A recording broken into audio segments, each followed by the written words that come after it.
Я уже много раз говорил, что считаю русский и украинский народ одним народом на самом деле. В этом смысле вся Украина наша. The Russians keep saying Ukraine can't defend itself, but the daily results prove something more dangerous.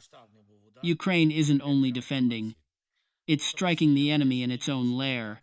Putin's propaganda is built on threats, conquering Ukraine, bringing the West to its knees. The nuclear card flashed like a loaded weapon, and for a while, that illusion of power looked unbreakable. Then, Ukraine shattered it hard on the battlefield. Because Zelensky didn't just talk. From Moscow to Crimea, from St. Petersburg to Kaliningrad, Russia is under fire. And no matter how many threats Putin makes, he knows this reality is painful. That's why something has started happening in the shadows, quiet, hurried, and underground. So here's the question that should make anyone stop scrolling. If the Russian military is winning everywhere, why are civilians in Moscow and St. Petersburg preparing to go underground? The answer is simple. The war is no longer over there. The war has entered homes, bedrooms, and shelters of Russian citizens. The situation is so dire, so pitiful that governors of a nuclear superpower are begging their own people. There are no shelters. Hide in cupboards to save your lives. Those pleas are fueling panic. People are flooding banks and markets and trying to build new living space underground. Today, we're going to break down how Putin's dream of a greater Russia turned into underground shelters, the map of 16,000 shelters, and how Russian people are preparing for war and poverty. This is where propaganda ends and sirens begin. Before we go deeper, here's the promise. By the end of this video, you'll understand why the shelter project isn't just civil defense. It's a map of fear, one that reveals what Moscow believes is coming next. And if you want more breakdowns like this, where we connect headlines to the mechanics underneath, subscribe now. Because this story doesn't end with concrete, it ends with consequences. Now look at what happened in the last 72 hours. Everything from Russia's power plants to ammunition depots and command centers has been hit, and the message is brutal. There is not a single safe place for Russians. Putin can say, everything is ours, but he can't even protect his own cities. That's why the panic button has been pressed in the Kremlin. According to a Kiev Post report, Russia's Ministry of Emergency Situations has allocated billions of dollars to renovate bomb shelters dating back to the Soviet era. Minister Kurenkov says the importance of civil defense has increased. In diplomatic language, that translates to, bombs will rain down on us, be prepared. And the numbers are worse than the propaganda will ever admit. According to data, 67% of shelters in Russia are unusable. Most are flooded, rotten, or used as storage. So now they're rushing renovating in panic. Russian courts are imposing penalties on officials who fail to repair shelters. This isn't an investment in peace. This is preparation for an impending threat. And here's the part most people miss. The geographical distribution of shelters maps Putin's fear. Let's start at the border regions where the war is hottest.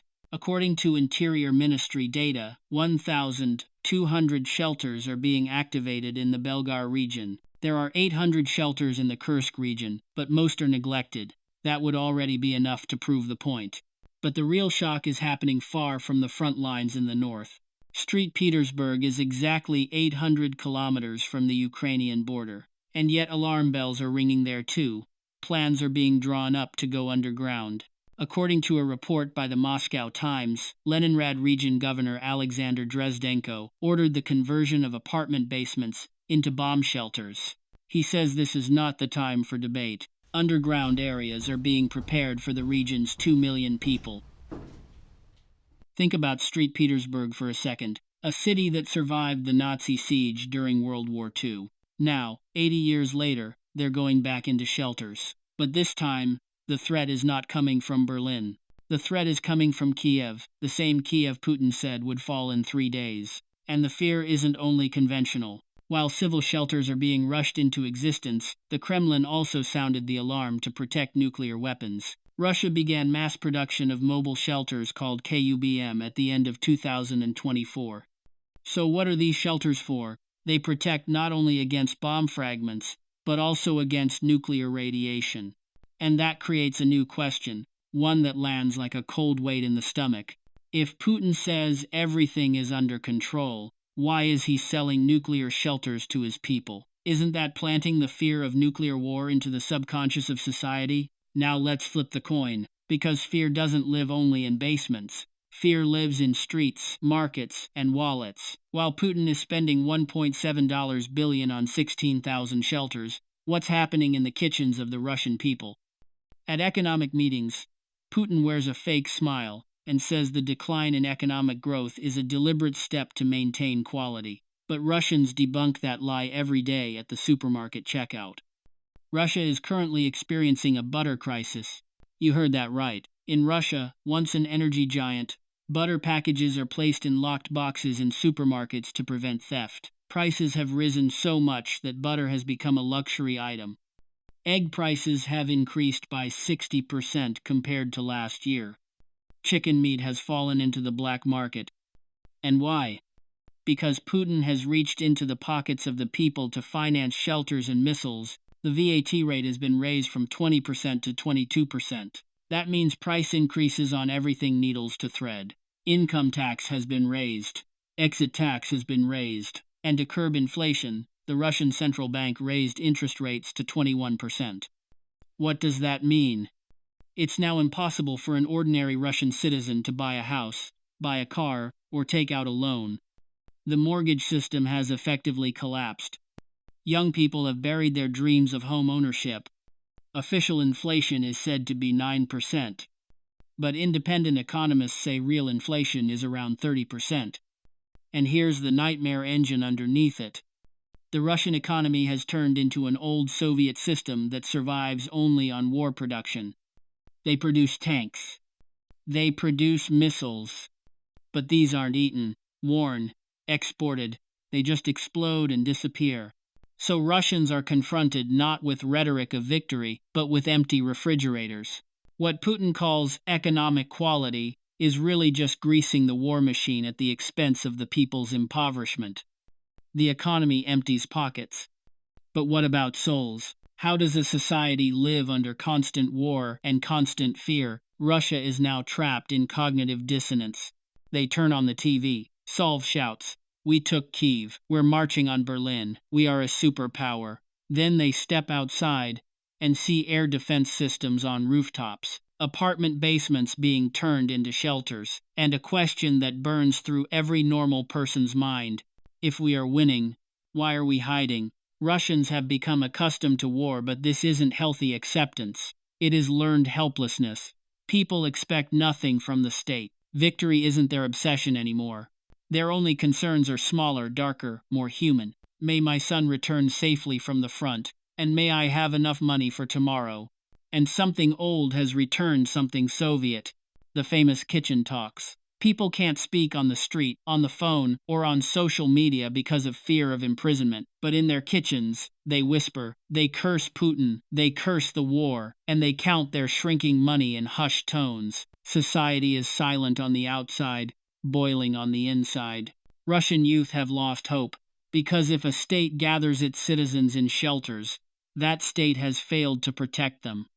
Putin promised stability and security 20 years ago. Now, that promise has been replaced with survival. People are going down into shelters, but they are not praying for Putin in those shelters. They're waiting for the nightmare to end.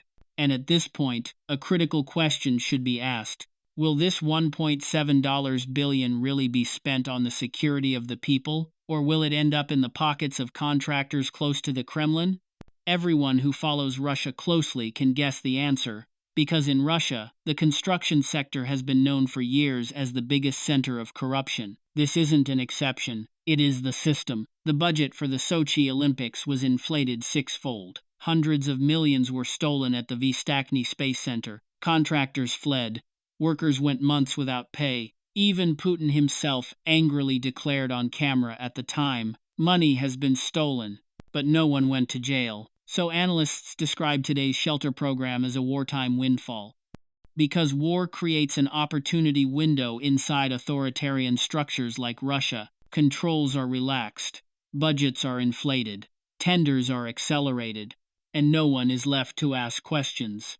Let's walk through how this system works step by step. First, funds are transferred from Moscow to the regions. Then, under the pretext of urgency, each provincial governor negotiates directly with a company close to the Kremlin, bypassing competitive bidding. These companies are often shadow firms established by former KGB personnel or retired generals from the Ministry of Defense.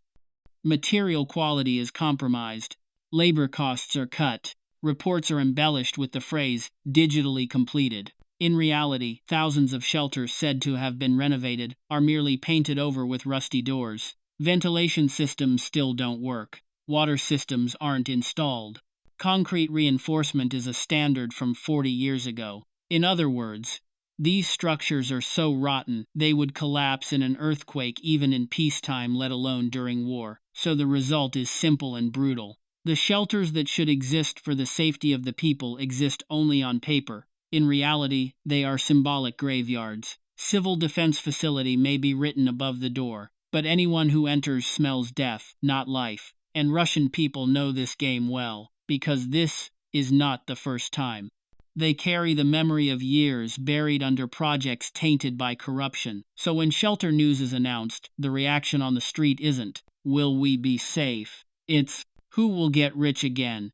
They understand the reflex is not the state protecting the people, but the elite sharing the last reserves. Today, Putin appears to be sending a message, be prepared. But what is actually being prepared for may be the last big plunder of the public budget. And while that's happening, another critical issue is being overlooked. Is there anyone left in this country to build those shelters? Today, Russia resembles not a huge construction site, but an abandoned pier. There is concrete, iron, and budget, but no people, because in the last 3 years, Russia's productive workforce has been swept away by war. 3 waves wiped out the human power that once formed the backbone of the country. Wave 1, mobilization. Approximately 1 million men were either sent to the front lines, lost their lives, were disabled, or suffered irreversible damage to their mental health. And these aren't just statistics. These are construction workers, crane operators, welders, plasterers, the people who keep real infrastructure running. Putin armed them with rifles instead of shovels. Now there is neither a team nor skilled craftsmen left. Wave 2, brain drain. When the war broke out in 2022, approximately 1 million white-collar workers, IT specialists, engineers, architects, urban planners left the country. Russia's Googles, Yandexes, energy facilities, aviation projects suddenly became talent poor. So even if a shelter design were drawn up today, the expert staff to plan it properly is now outside Russia's borders. Wave 3, the flight of migrants, the Tajik, Uzbek, and Kyrgyz workers, the hidden driving force of the Russian construction industry. They saw the system becoming more dangerous. With the devaluation of the ruble, salaries lost appeal. Fear of forced conscription drove away the rest. The crowds of Central Asians who used to mix concrete at 6 a.m. are no longer on Moscow's streets.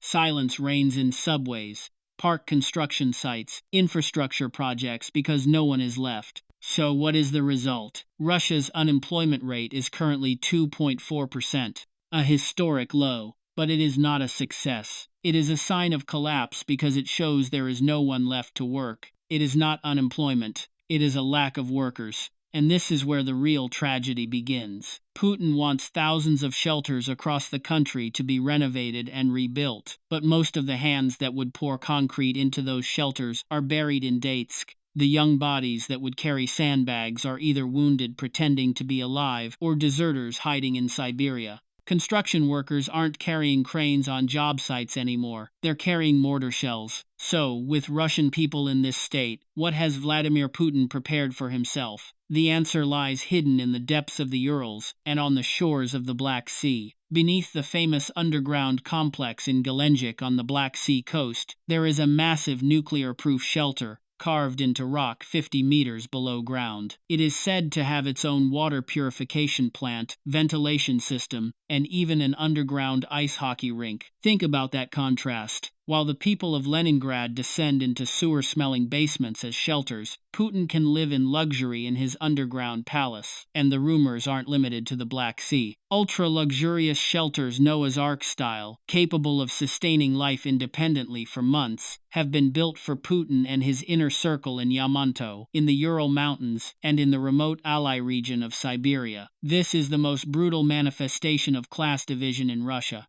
The person who started the war hides in the safest, deepest, most luxurious hole, while the people who had no say in war decisions are left to face Ukrainian missiles alone. Putin's fear is so great he installed special Pantsir S-1 air defense systems in his residence in Moscow and his villa in Valdai. He protects his own roof, but he does not care about the roofs of people in Belgar. So here is the question Russians should really be asking. Why is our leader more afraid of us than we are of him? And why is he hiding deeper than we are? In short, Russia is turning into an underground country for the sake of Putin's ambitions. Basements are being cleared in Leningrad. Parking lots in Moscow are being turned into shelters. Villages on the border are being evacuated.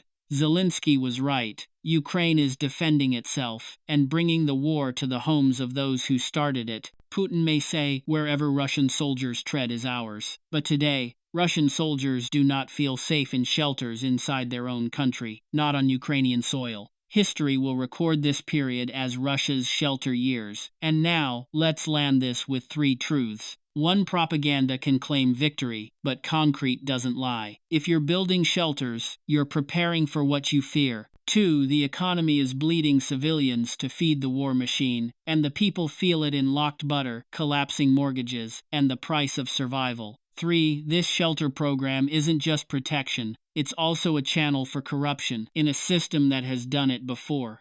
So, let me ask you, how much longer can Russian people tolerate a leader who promises shelter instead of victory? When does the wall of fear finally come down? And do you believe this money will protect citizens or enrich insiders again? Drop your thoughts in the comments. And if you want to keep tracking how reality is shaped not only on the front lines, but in the darkness of shelters and on supermarket shelves, subscribe.